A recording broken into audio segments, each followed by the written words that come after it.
ജോർജേട്ടാ കേൾക്കുന്നുണ്ടോ? എന്റെ പേര് ഷെല്ലി എന്നാണേ.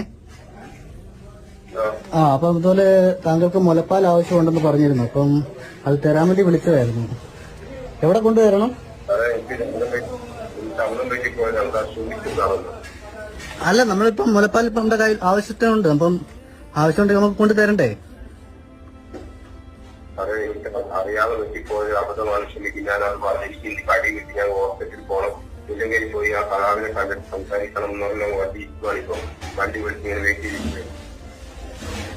അല്ല, ഇപ്പം ആവശ്യമുള്ളവർക്ക് നമ്മൾ ആവശ്യ സാധനങ്ങൾ എത്തിച്ചു കൊടുക്കേണ്ടത് നമ്മുടെ കടമയാണല്ലോ. കാരണം ഇത്രയും വലിയൊരു ദുരിതം സംഭവിച്ചിരിക്കുമ്പം താങ്കൾക്ക് മുലപ്പാൽ ആവശ്യമാണെങ്കിൽ നമ്മളത് കൊണ്ടുതരും.